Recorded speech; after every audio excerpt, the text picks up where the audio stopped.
Yeah, okay. Great.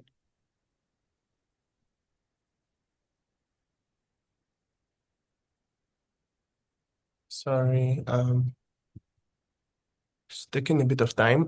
But yeah, thanks so much everyone for filling the survey. About 123 people in total filled the survey, and I'll just go over like some key highlights from the survey, and also like in terms of how we would be incorporating these findings into the next version of the grant return. Um, So there were four major questions in the survey. The first one was in terms of like the highlight of the grantathon. And the slide is still not up.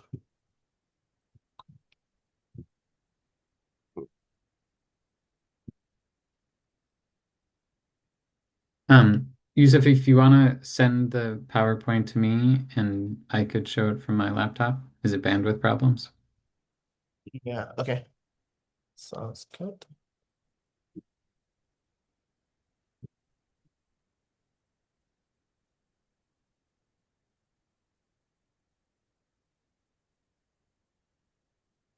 Okay.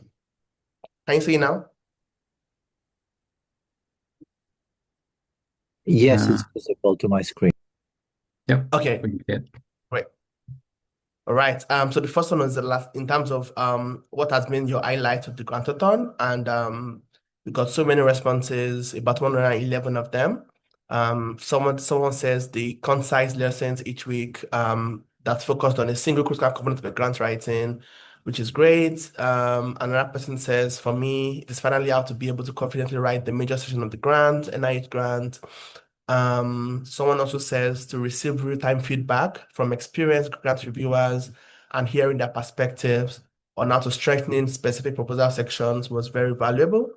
The knowledge on how to persevere and how to make efforts to update one's ideas.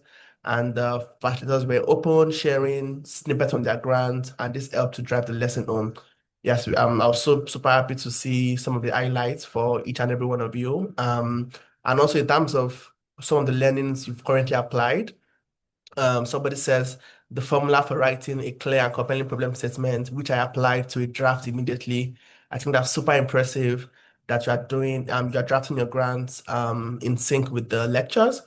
Another person says he has applied how to craft a compelling aims page and the significance part of the NIH grant. I think specific aims came up a lot in the survey findings. Writing the major sections, which I've already done, and also seeking mentors to collaborate with, drafting and revising again the specific aims page using the funnel structure and ensuring every word serves a purpose. I think that was gotten from the books from Professor Jennifer Smith, which is also super great to hear from you. In terms of still existing questions on grant writing, and this will be answered like later at the end. We have like a 15 minutes reserved for answering more questions. So either you ask new questions or we could also go over this. There were a lot of questions around how to develop a budget proposal, how to write a budget narrative. That came up quite a lot. And somebody was also curious in terms of researchers with not much publication, what are their chances of securing grants in foreign countries, such as the NIH grant?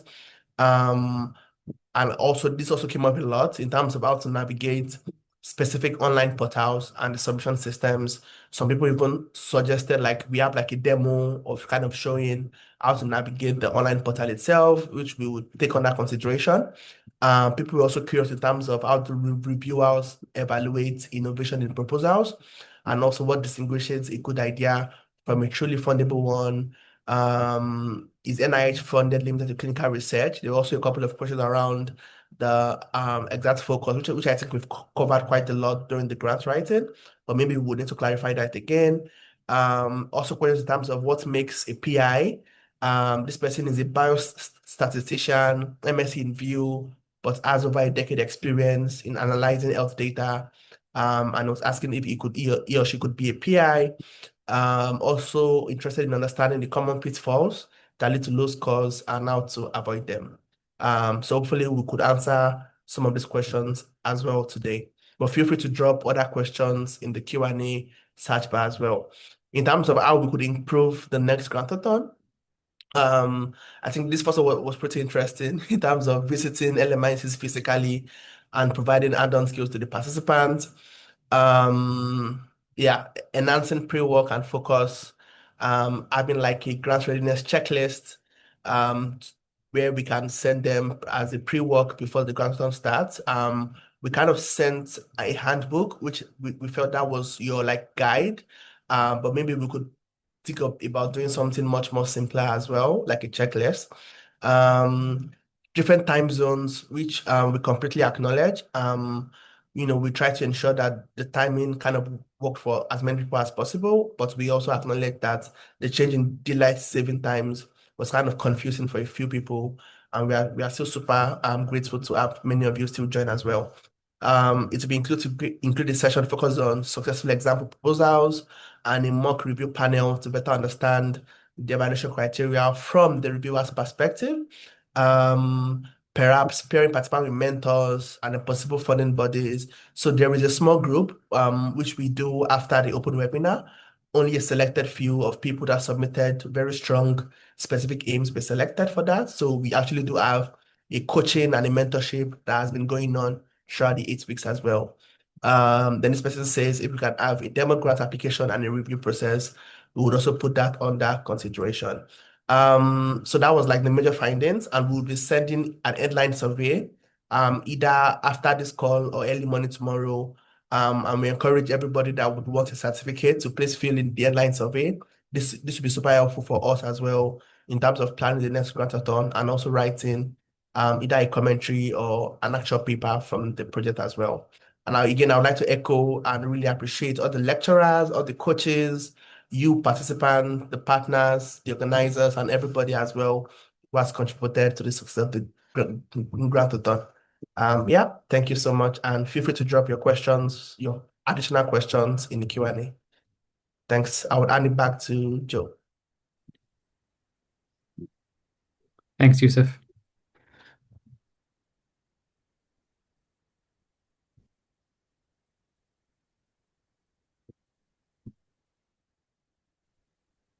Just gonna go back to slide one. Okay. Is it in the right slide view now? Yes. Great. Now that you've joined the Grantathon, what's next? Where do we take this from here?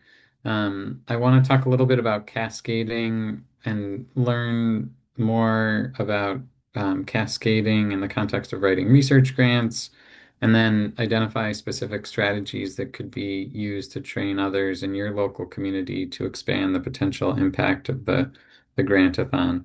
Um, so I'll talk a little bit about what is cascading, what are some approaches to cascading, and then where we can go from here. Um, Many of you have been to conferences and workshops that have been in beautiful places. This is one of my favorite conference venues, Les Pensières in Annecy, France. There are lots of conferences and workshops, and we join these beautiful places for short periods of time. But then, how can we take the the learnings and the things, these ideas from conferences and workshops or this grantathon, and then bring them back home and make them relevant to your local community? Um, Cascading is one approach to this, and the idea is that a small group is trained to then train others, and you may be familiar with the term train the trainer. This train the trainer approach has been used extensively in the health realm, and the reference at the bottom is a systematic review on training the trainer in health that was published in BMJ Global Health a few years ago. What are the advantages of cascading? This can help to localize knowledge, that by having a local person give a talk, it ends up being more contextually relevant. This can increase the sustainability of teaching programs, embedding things within local groups of local learners. It can be quite rapid compared to larger training programs. It's cost effective. You can have contextual adaptation, as I mentioned before. And this can be a way to empower the workforce and really increase local ownership. So, having someone from the local community to give a talk about writing a grant could be really powerful. Um, has this been used before in global agencies? It's been extensively used in within the WHO. The Integrated Management of Childhood Illness uses cascading. The expanded program on immunization also uses a train the trainer model. Similar kind of cascading programs have been used for HIV testing training, and also by a wide number of UN agencies. So now, if it's okay, Yusuf, could you open up the chat just for a few minutes? What are some ways to cascade learning related to the Grantathon? What do you think might be some useful approaches to bring some of these lessons back to your local community?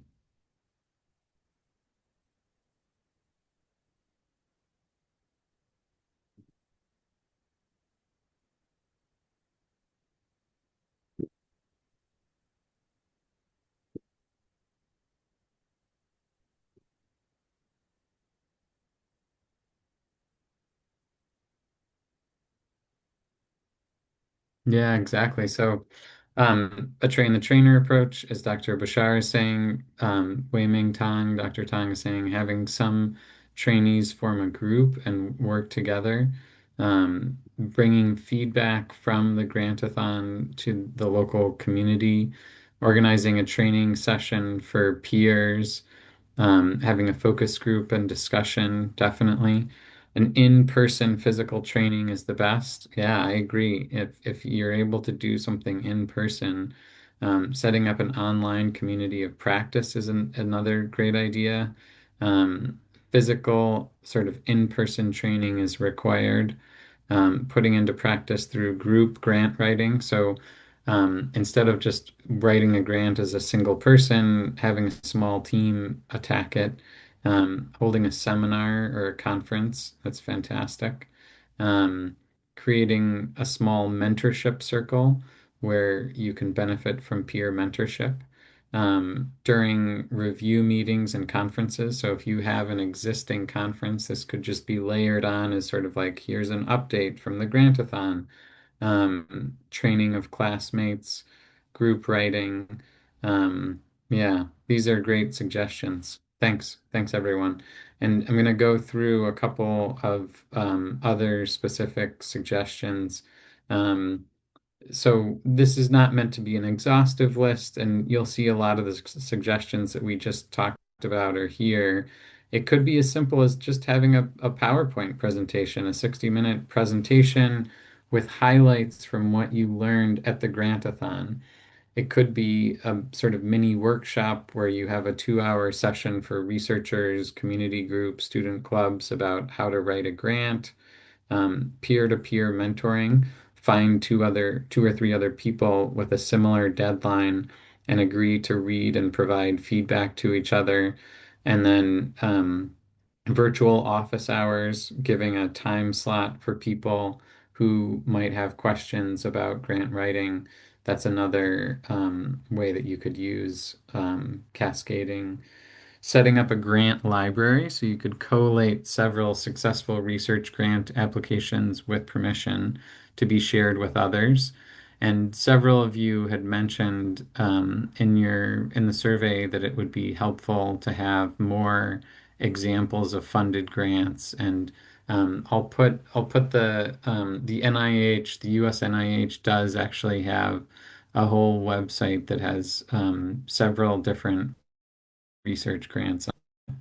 I'll put that into the chat box as soon as we're finished here.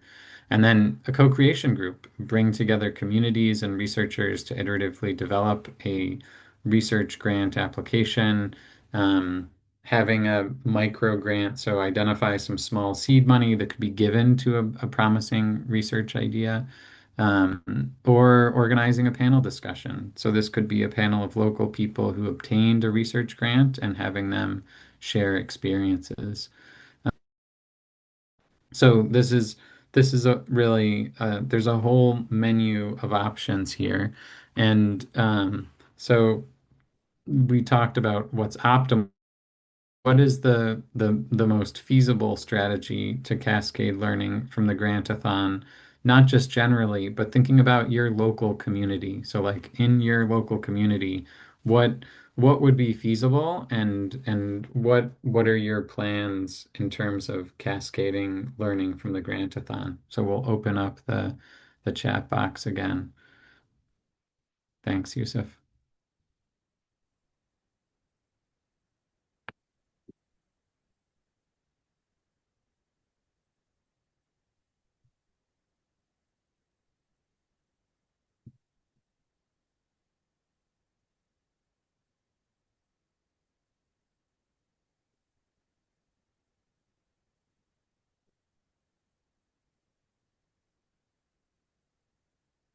So, Robina Momani is saying peer-to-peer mentoring and presentation. Yeah, I think that's fantastic. Having a small group where you can support peers to write grants, and either give a presentation or organize something like that would be really useful. Organizing a continuous medical education session on grant writing. So this is a really great suggestion too. CME, a lot of researchers, physicians need continuous medical education. So why not have a CME focused on grant writing? Having a presentation, getting CME for continued engagement, creating a social networking group and having group calls and meetings for peers. I think that's a great idea that it's not just you're not just in it alone, but there's like this group that could provide feedback. Organizing a small group training for young researchers. This brings up a really good point that for early career researchers, these resources to promote grant writing may be particularly important. Having a mini grant and panel discussion, this could just be to an existing meeting and layering on a brief presentation about grant writing. Partnering with academic institutions to share grant writing training experience. And I think that's a good thought because universities and academic institutions have a big stake in this. They're the ones that are most interested in grants, and also they're also the ones that you need their support to actually get the grant application out. Um, let's see. Developing a training module on grant writing. I do think that would be really useful. Small group discussion on specific areas of interest, creating a training platform for writing grants among academics. Um, I think that's also could be really useful. Um, and then the point that we heard before about how universities are really keen on pushing forward grant applications. Excellent. These are really excellent ideas, and I hope that all of you are able to take some of these cascading learning ideas and think about what's relevant in your context and push them forward. Um, so let's see. And now for the next slide. Um, Thanks again to Yusuf Babatunde. Yusuf did a terrific job organizing this, and there are a number of different complexities in organizing a webinar of this size. So a big round of applause to Yusuf. I'd like to also thank each of the Grantathon speakers. Um, they really introduced the big sections of an NIH grant. This was really helpful. And I'd also like to thank all of the small group coaches who devoted their time to to these small group participatory activities. And also, I'd like to thank our Grantathon participants. Um, so the next activity, do have some time for Q and Dr. Yates is going to be joining us in minutes. Um, maybe it's um, arrives, if you could just let me know, and I'll introduce him. And before then, can take.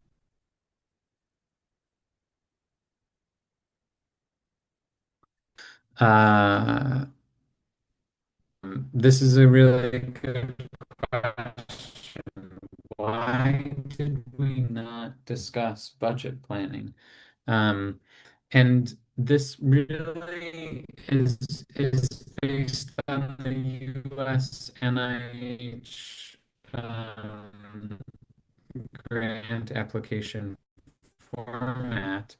If you look at the budget is not score driving. So like you could spend a huge amount of time on making like a beautiful budget and a grant gets funded or not. Really, you do need to be able to have a reasonable a budget, but because it's not a score driving part of US NIH applications, we decided to not focus on the budget piece. And there are some grants where value for money is important, but that's not the US NIH. And I would say just having, in terms of like and reviewing NIH grants, um, the most is an NIH grant at review. There may be a budget revision where the review committee says, they budgeted well, let's have them reduce the travel budget. But this is not going to be score driving. It's not like one of the key criteria to assess the quality of the NIH grant applications. Is it okay to use the material in future grantathon we will conduct? Yes, please do. That's the whole point. That's exactly the idea. And an unstable internet connection. I hope it's not too bad. Yusuf, is it okay? I'm just It, getting Zoom is telling me it's a slow connection. yeah, it's Um, breaking a bit. Go ahead, Yusuf. It's breaking up a bit. Um, Let me take.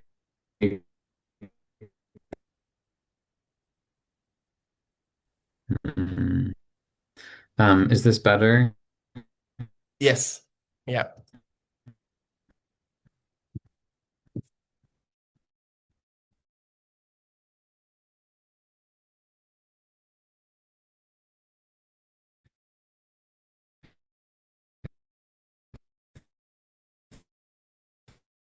I-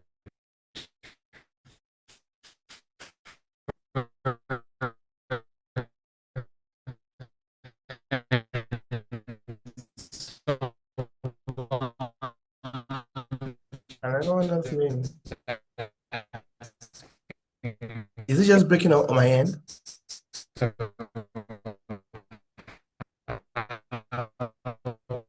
it's not just you and the thing that you can just let him go and you can meet him. Oh, yeah.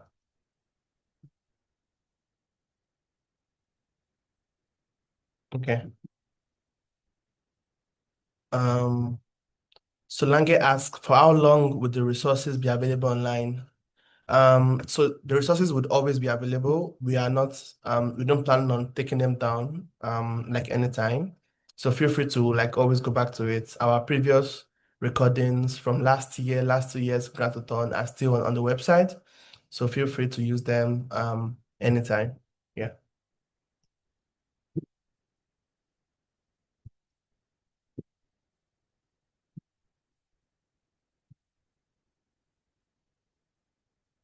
We can wait a few more minutes.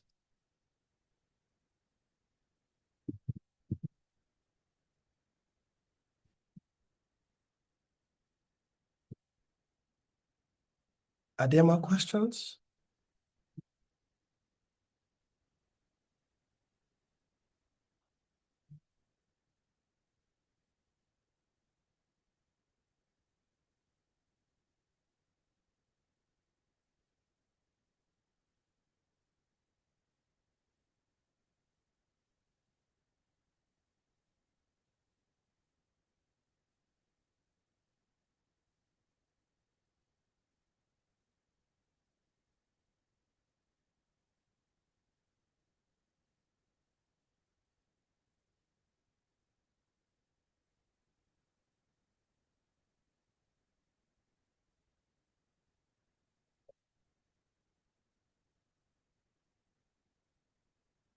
And also, would there be anything that would be helpful, like thinking about in terms of like resources, apart from like the lecture materials that are already on the website, would you like be needing anything else? I'm currently working on like a document that kind of compiles different databases for you to find grant opportunities, but also like popular funders apart from NIH, like Welcome, Grant Intelligence Canada, a couple of them. I'm compiling them and their links as well to send over as well. Great. Can you hear us, Joe? Yes. Sorry about that. Okay. Is this connection All any right. better? Yep. This is Can you hear just clearly? my warm home connection. Sorry about bad connection. Um, and we're still doing Q&A. Is that right? Yes. Yes. Okay. Would there be any future workshop where budget planning would be discussed?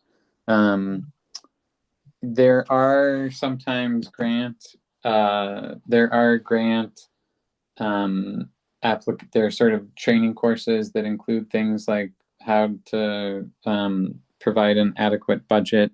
And I think it is an important skill to have. You want to be able to develop like a reasonable budget that's realistic and feasible. You might ask some of the research administrator people at your university, the people who help folks to make grants. They might be in a good position to know about both like what's the right cost, and I think this is also having more experience as a reviewer, that as you review grants you get a better sense of um, what's like a reasonable budget.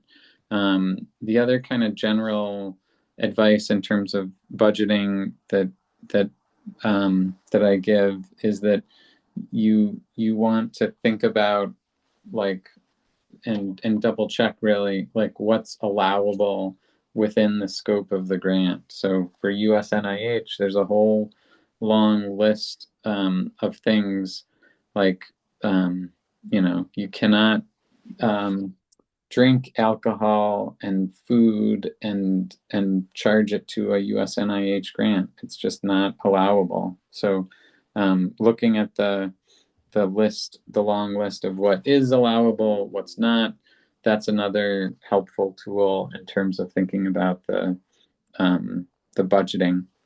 And then I see Ruth has a question about, is it okay to get an additional mentor? And I assume this is really about kind of like multiple mentors versus single mentors. And is it if is it acceptable to have kind of a team mentoring you?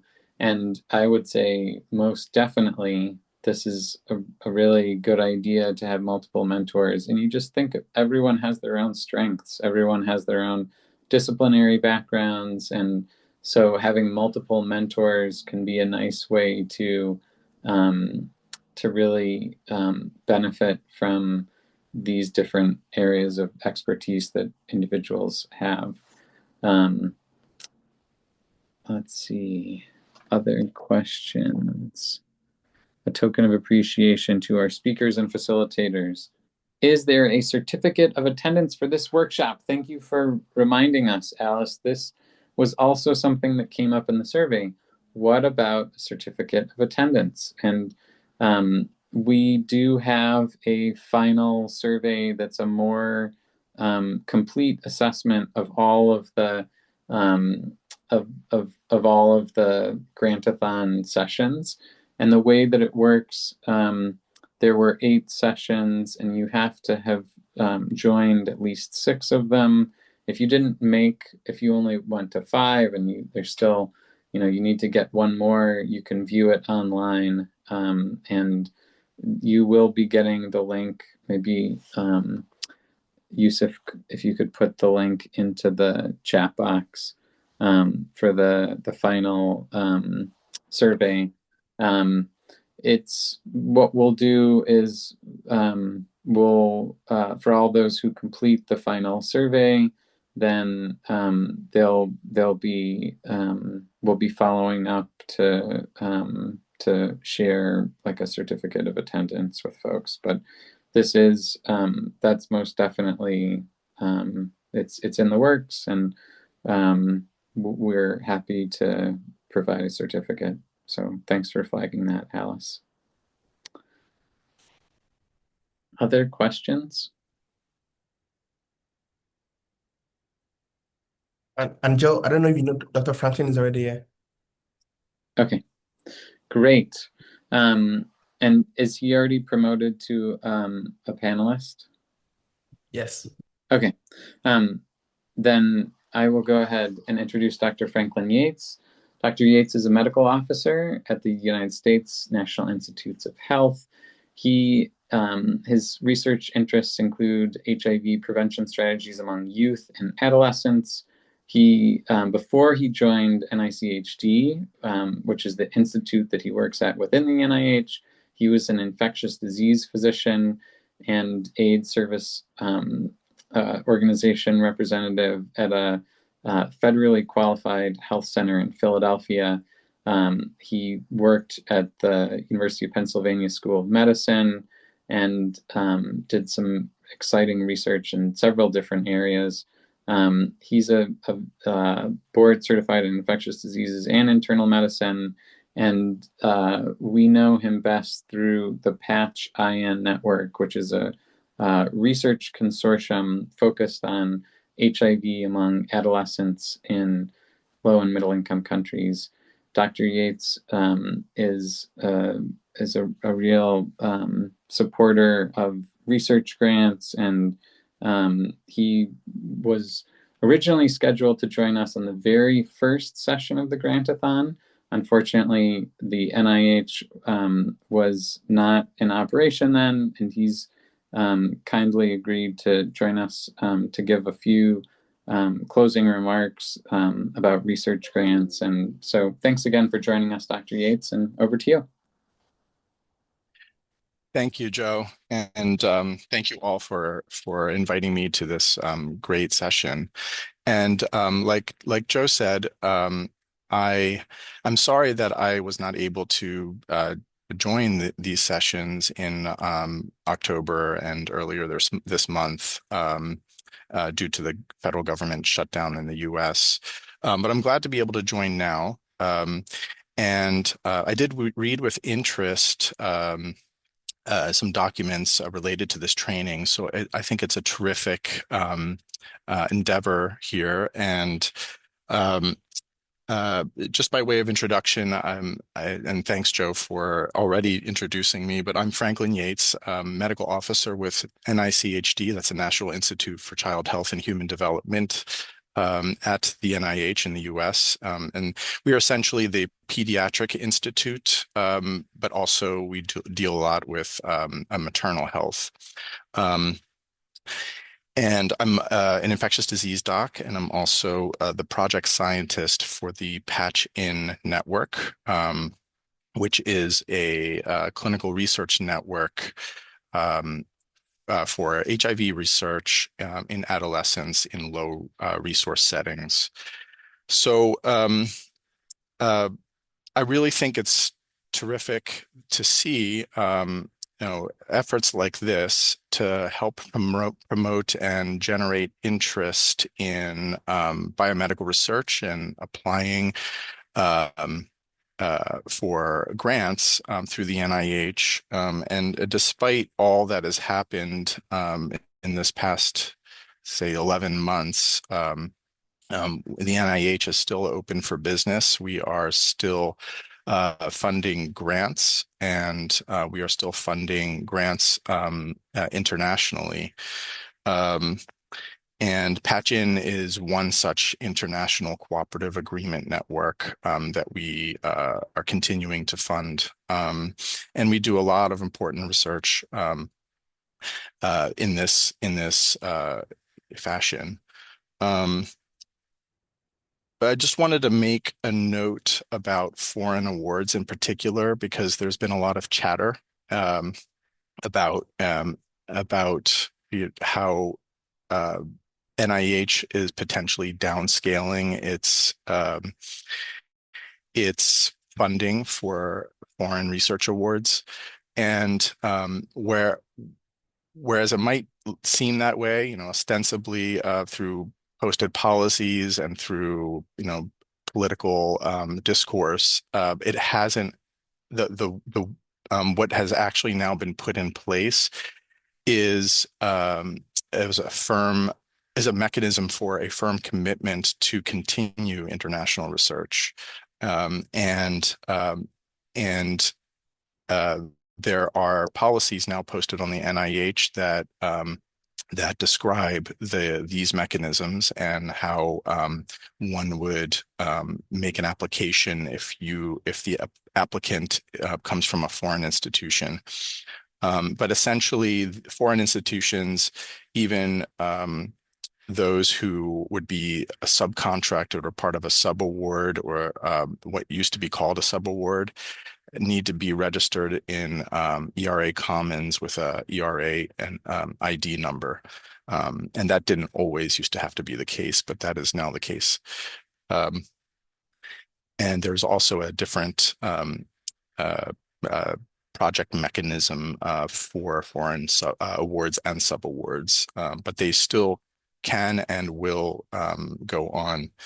And then I don't know how much of this has been discussed, because I've unfortunately been unable to attend the past several sessions. But there is a new website at the NIH, and it's part of the grants.nih.gov website, and it lists what they call highlighted topics.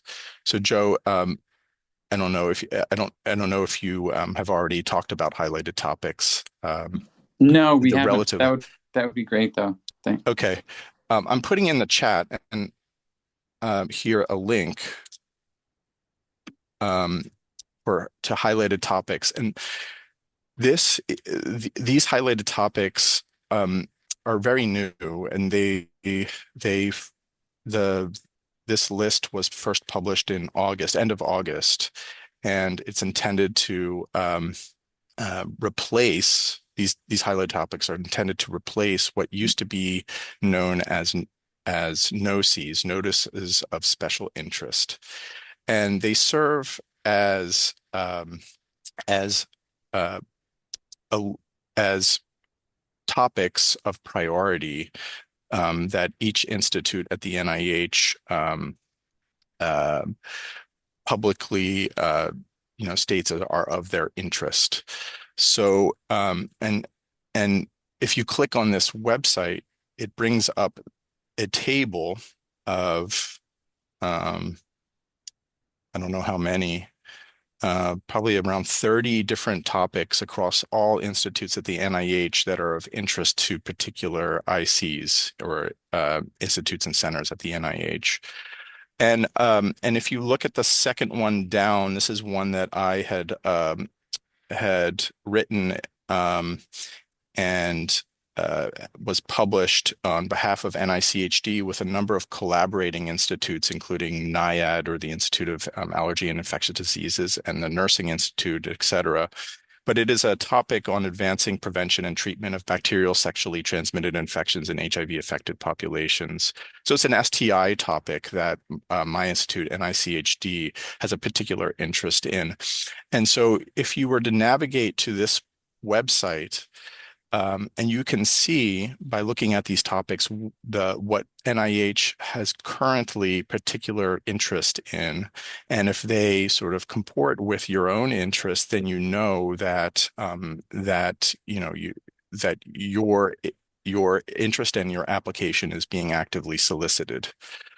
Um, and um, the if you click on the link for that particular topic, it will take you to a longer description. That'll take you to a description of the participating institutes and centers, and it will give you bulleted examples of subtopics of interest for research.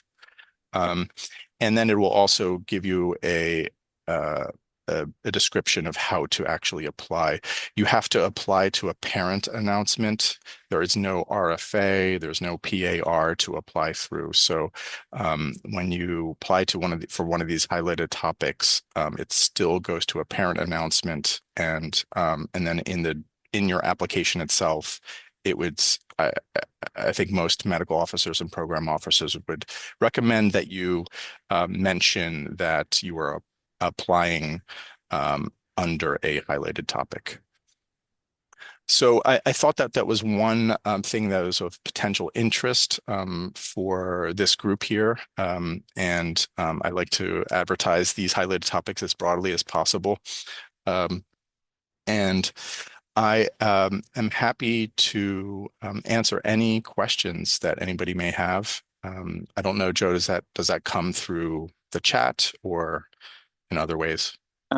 There's a Q&A function, and thanks for sending the highlighted chats or the highlighted topics. That's really helpful. Yeah.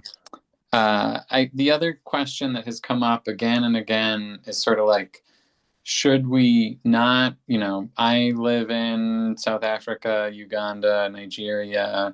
I'm thinking about applying for a US NIH grant. Should I, given the uncertainty with the NIH right now, should I still apply for a US NIH grant?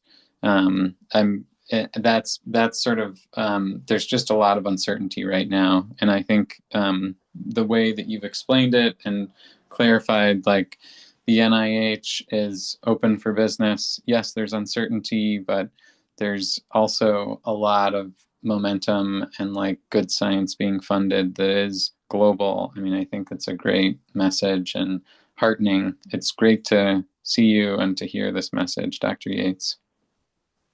Yes, and that's absolutely true. We are open for business, and I myself would like to promote biomedical research, and myself being an ID doc, particularly in the HIV realm, as broadly as possible, including internationally. So we'd love to see more applications. And I see, let's see.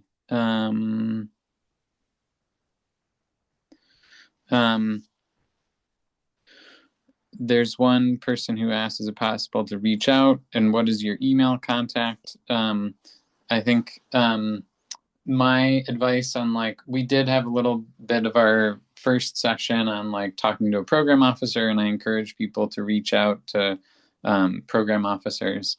I do feel like the best program, like, for if your heart is set on like dementia and aging, then Dr. Yates is not the right person. If your heart is set on like adolescent HIV, HIV in global settings, Dr. Yates would be great. But I would say if you go to NIH Reporter, and I can put the link into the chat, that has, if you search for whatever sort of research is most relevant to you, and then use that to find. There actually is not only the name but also the emails of program officers in NIH Reporter, and you can use that to find, who would be the right program officer. But yeah, does that sound fair? Definitely. Each institute also has a website, and those websites can have links to their various branches, and those branches typically list their program officers and medical officers as points of contact. So if, there are publicly available email addresses for anybody to email any queries or questions to.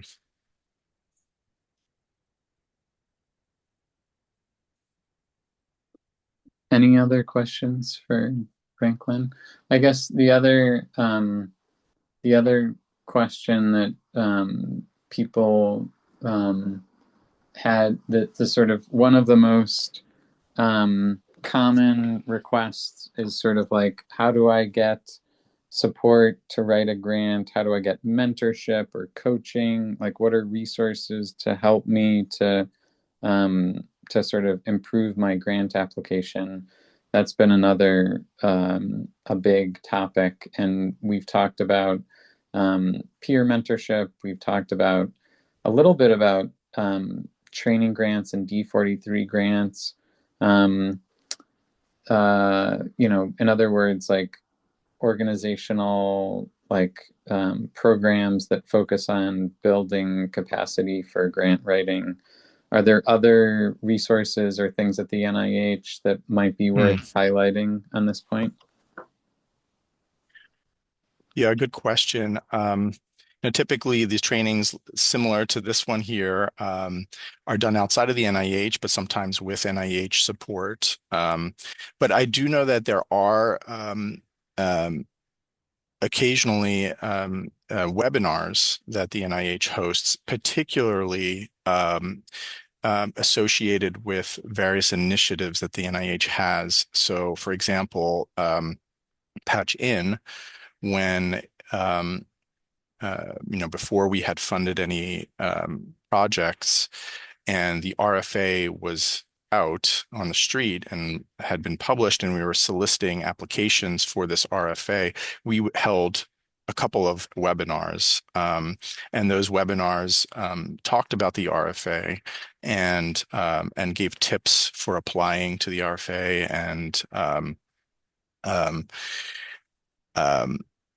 and answered any questions from prospective applicants. So a lot of times when there is a specific initiative that the NIH, a research initiative that the NIH is promoting, there will be associated webinars related to an RFA, or sometimes even a PAR, to be on the lookout for. Thanks. That's a great point.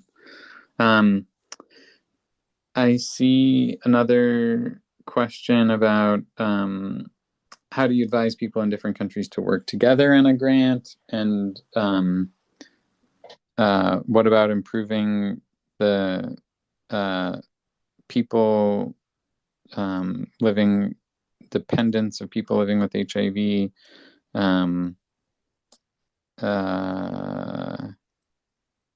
in terms of getting people, like bringing people together, and having different groups work together. I in some ways this is like it can sometimes be random, that like you see someone wrote an article on this specific topic, and then you email them and it sparks a discussion that ends up becoming a grant application. The US NIH is not like, it wouldn't be common to have the US NIH be kind of like a matchmaker where you'd go to the NIH and then they would say, I know just the biostatistician for you.